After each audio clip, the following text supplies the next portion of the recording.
Hey folks, this is Kalani. We have a lot to talk about this week. There's a new Warcraft game that we will see sometime this year. The new rep gains in Zereth Mortis were just nerfed to take even longer to get through. There are some new catch-up options, some more info on the boosting bans, and a handful of other updates to look at as well. So let's break it all down and see what's been going on in this weekly WoW news video. Before we jump in, be sure to hit up that like button and subscribe so you never miss another video. First up this week, we have some rather interesting news about a brand new Warcraft game coming sometime this year. During the most recent Activision Blizzard financial reports, two very important snippets of info came through. In our Warcraft franchise, we intend to deliver more frequent premium content to sustain and expand the World of Warcraft community, and we've made multiple mobile, free-to-play Warcraft experiences, and they're now in advanced development based on our franchise's beloved IP. This will create opportunities for both existing players and new fans to experience the Warcraft universe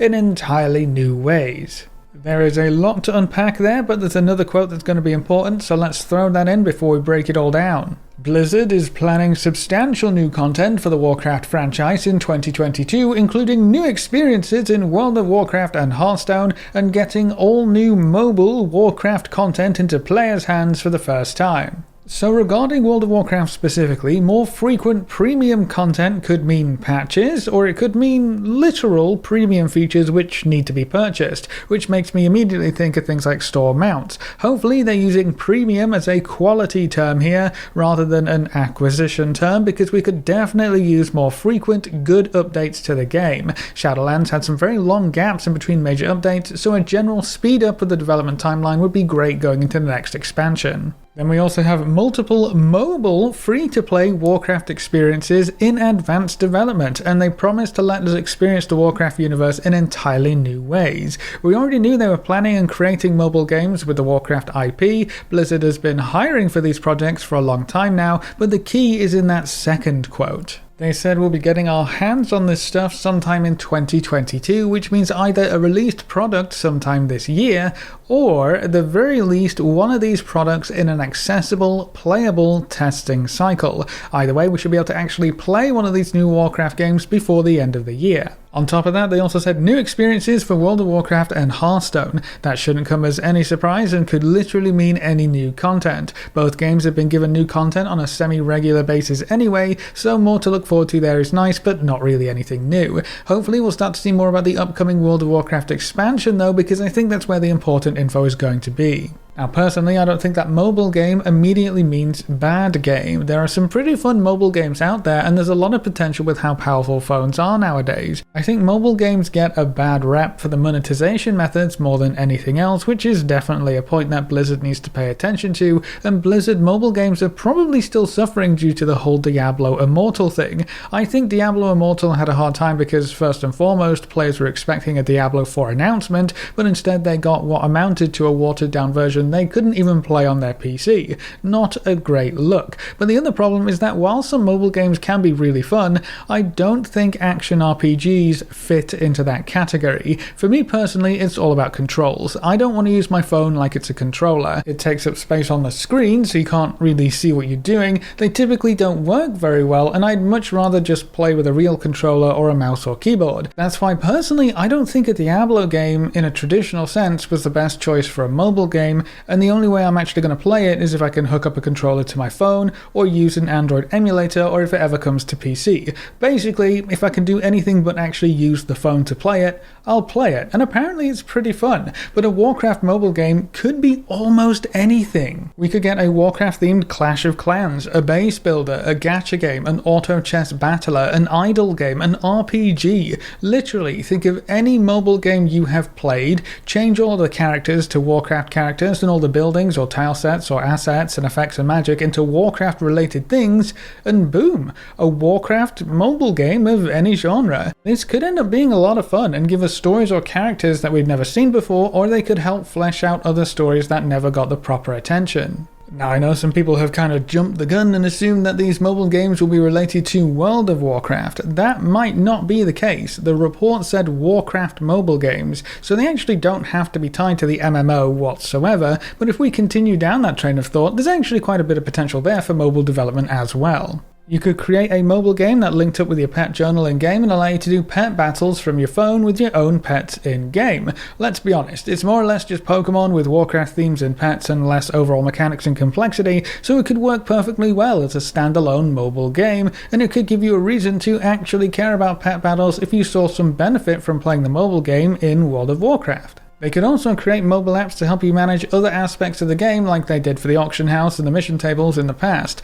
If those systems can be controlled from a mobile app, it could open options for future systems as well. I bet way more players would take part in the mission tables or whatever happens to replace them in the next expansion if people were able to do it from their phone in the few spare minutes they get during the day. And if the dev team really wanted to go nuts, you could actually do a lot of WoW activities with a phone if they made a literal World of Warcraft mobile app that let you play the full game. Sure, you won't be able to hop into Mythic raids and successfully kill bosses, or run Mythic Plus dungeons where you actually have to react to things, but if you're just doing an old dungeon or raid, something you can smash through without even paying attention or really having to do anything in the game besides press a couple buttons, or maybe gathering, mining, herbing, skinning, or crafting, playing around with the auction house, leveling up alts, doing pet battles, organizing your bank and bags, making transmog sets. I don't know, there's a lot you can do in-game right now that doesn't really need any fine-tuned controls, which means you could probably do it on your phone.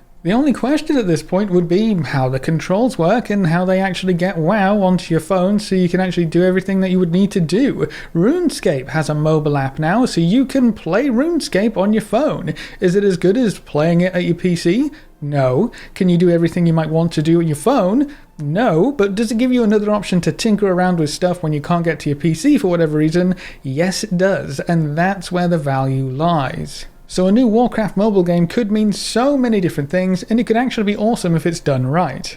The main problem I feel a lot of players are going to have is with the monetization options and how these games are going to make money. That's where a lot of scrutiny is going to be placed, and rightfully so. We also know that in one way or another, beta testing or full release, we will not only get more information about at least one of the multiple Warcraft mobile games, but we should also get to play it sometime this year. That's really exciting to me, and I'm glad Blizzard are branching out slowly but surely. Moving on, we also have a bit of an update regarding the whole boosting ban thing. A lot of people have been asking for further clarification on what exactly is allowed and what is prohibited going forward. Between individuals trying to sell boosts, guilds trying to sell boosts, communities still trying to sell boosts, communities trying to hide as guilds selling boosts, it gets kind of weird when people try to blur the lines. But in a new blue post, we have a bit more guidance for what is deemed acceptable right now. Someone asked if a guild wishes to partake in cross-realm boosting, if a guild has advertisers spamming on and cross-realm for their guild sales, that would be fine? To which the devs replied, that would not be fine. To provide more clarity for those who have been wondering where the lines are drawn in this new policy, we'd like to summarize that part of it. Advertising for gameplay activities should be done by a WoW player character who intends to participate in the gameplay activities. This means there should be no cross-realm advertising, and there should be no advertising from non-participating players. And as before, the only place that advertising a 4 gold activity is allowed is the trade channel. Advertising in any other chat channel or group finder makes the player subject to actions against their account. So first and foremost, no cross-server advertising whatsoever. If you are going to be completing the boost on a different character from a different server, you cannot advertise your services. That also means that anyone who doesn't actually plan to be part of the boost in question cannot advertise either. So guilds are fine, providing the person who is advertising is part of the boosting group, and individuals are still fine, again, providing they're actually part of the boosting group, but you cannot advertise for someone else, or another group, or another guild, or for another server. Any of that would be against these new terms. So if you see any cross-realm advertisements or any advertisements outside of trade chat at all, they're the chaps breaking these new rules, so go ahead and report them so we can keep things above board. Moving on, there have been some interesting changes to the reputation grind coming in the new Zereth Mortis zone. Reputation with the enlightened brokers is going to be important for a few reasons. It will unlock the memory that allows you to craft a second legendary in any gear slot, and it also rewards you with the new infinite augment rune coming in patch 9.2. For the vast majority of the PTR cycle, the main source of rep gains were world quests. They would reward up to 225 reputation per world quest you completed. While in the latest build that was knocked down to 100 reputation per per world quest completed, so slashed in half and then more, meaning it would take significantly longer to reach those big reputation milestones. To offset this nerf, almost every rare monster in Zereth Mortis will now reward reputation once per day when you kill them. Most rares will reward you with 15 reputation, while some of the big rares in the elite zone will reward you with 30 reputation. So while you have more options for rep grinding now, this actually means you'll have to put in way more time and effort if farming this rep is important to you. Where before you would just have to do 3 world quests and you would progress at a pretty good speed, now you'll have to still complete those same 3 world quests, but kill as many rares as you can on top of that every single day to progress at about the same rate as before.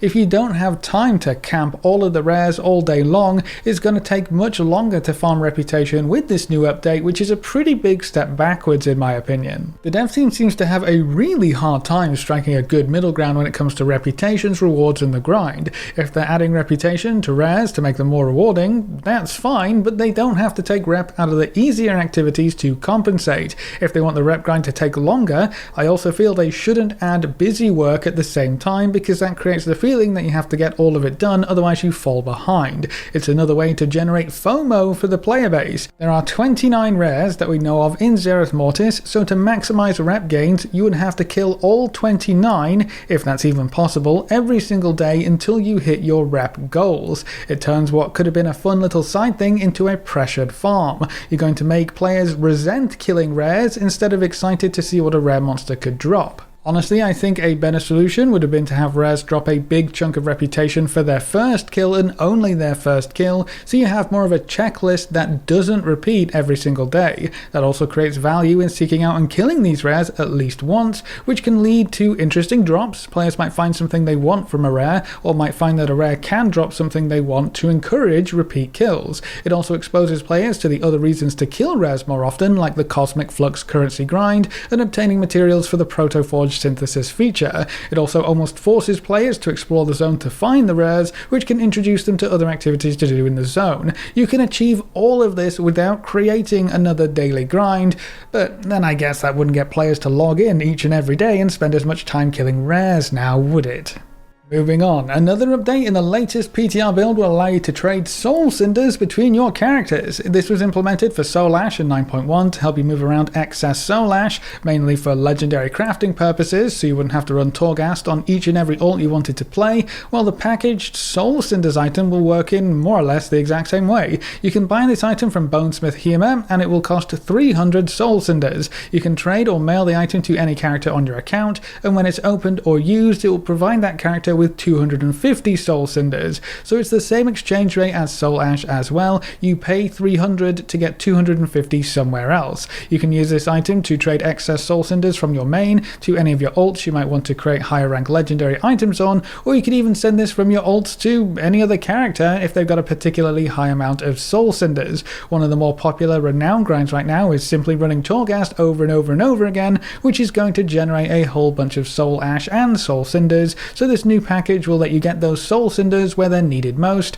whatever character that might end up being. Being able to send soul cinders between your characters is going to be great when it comes to legendary crafting, but there's another way to spend your soul cinders you might be interested in coming in patch 9.2. Bonesmith Hema will now also sell the Chronicle of Lost Memories book for 600 soul cinders. This book allows you to earn a legendary effect that you have not yet obtained. So if you need some of the more annoying to acquire legendary effects, like the ones that come from Castle Nathria, for example, you can use this book to learn the ones you still need. Sadly, it is RNG based, so you might have to buy quite a few of these items before you get the legendary effects you want, but with the soul cinders being endlessly farmable now and a resource that we won't be using a lot of in patch 9.2, this could be a very quick and easy way to get all of your legendary effects collected and squared away on any character that might not already have them all. Now, it wouldn't be a weekly news video without some changes to how tier sets are going to work in the new patch, right? Well, this week we actually have more information about how the tokens are going to be split up and which class can use which token. We will have 4 different tokens which can be used by 3 classes each. The Mystic token is going to be for the Druids, Hunters and Mages. The Venerated token is going to be for the Paladins, Priests and Shamans. The Zenith token is for Monks, Rogues and Warriors. And then the Dreadful token is for the Demon Hunters, Death Knights and Warlocks. They seem to have tried to group classes together with sort of similar themes by the looks of things, but now you know who shares your token and who you'll be able to trade them with if you happen to get duplicate tokens, or maybe who you will be relying on to help you complete your tier set in the early days of the new raid. When it comes to actually trading tokens or tier gear, there are some extra restrictions put in place. To trade a token or piece of tier gear, you will have to have looted and soulbound that piece of tier gear at the same item level or higher to be able to trade it. So you won't be allowed to trade a heroic chest piece of tier gear until you have soulbound a heroic or higher chest piece of tier gear. It has to be tier gear. Just getting a non-set chest piece, even on mythic difficulty, will not allow you to trade the tier gear token. The same goes for every other slot. Basically, you can only trade duplicates of tier gear. If you haven't had that piece of tier gear in that slot on that difficulty before, you will not be allowed to trade it. I think personal loot trading restrictions could be loosened up without negatively impacting the game, but we'll just have to wait and see how loot evolves as we head into the next expansion. The latest PTR build also included the long-awaited Creation Catalyst feature, which will allow almost anyone to craft their own tier gear in patch 9.2. Things are still subject to change with it being the PTR, but as a quick overview, it looks like only rated PvP gear, Mythic Plus gear and new raid gear will be eligible for the tier upgrade. It's going to cost quite a lot of cosmic flux to make these upgrades, but that's not really the limiting factor. There will also be charges on this system, so you can only use it once every so often. We'll start at 1 charge per week and it will speed up until we get 1 charge every other day. This system also will not be available when the patch first launches. It will only go online up to 8 weeks after 9.2 goes live. So this is definitely not your first port of call in 9.2, and it will only really serve as a catch-up mechanic or bad luck protection for players who haven't completed their full set. It will also allow you to be a bit more flexible with tier set creation, like copying over sockets, filling in gaps and creating higher item level set pieces. It's shaping up to be a good stopgap system for progress later on in the patch, so if you want to know more, I'll link a video in the description and comments below that goes a bit more in depth about how it all works. And then to wrap up this video, there's also a pretty big change coming to the classic Season of Mastery servers. Those servers had a big increase to experience gains from quests to help speed up leveling and speed up the overall process of playing through vanilla World of Warcraft. It was previously set at a 40% increase to experience, but that has been increased up to 100% increased experience from quests on the Season of Mastery PTR. So if or when that change makes it to the actual Season of Mastery servers, along with the other loot changes and boss changes, that will allow you to level up much faster than previous versions of classic World of Warcraft. So if you've been putting off trying classic because it's too much of a time investment or you need something else to do as you wait for patch 9.2, this could be the right time to poke around classic WoW and see what all the fuss is about. Leveling faster will help you get through some of the super slow parts of vanilla WoW, so you can see what the endgame content used to be like way back in the day. This change would probably have pulled me back into classic WoW for a bit of a change of pace and to give me a break from retail WoW to recharge my batteries ready for patch 9.2, but with Lost Ark coming out in the next few days, I'm actually going to be spending quite a bit of time over there. Taking a step back from WoW and trying out other games is one of my favourite ways to chill out and keep things interesting, especially when the game is free to play, and Lost Ark looks like it could be a lot of fun, so I'm super stoked for that. But that's the news roundup for this week, and that's it for this video. What do you think about a Warcraft mobile game? Do you think they'll tie it into World of Warcraft, or will it be completely different and a different kind of game, but still using the Warcraft identity? How do you feel about the dev team making the Zereth Mortis rep grind take way longer and a lot more effort? Leave all your thoughts in the comment section below. A big thank you to all of our supporters over on Patreon and to everyone who subscribed on Twitch. You can see the names floating by on screen. If you want to see more videos like this, make sure to subscribe and ring that notification bell so you never miss another video. Thanks for watching, folks. Go look and have fun, and as always, I'll see you next time.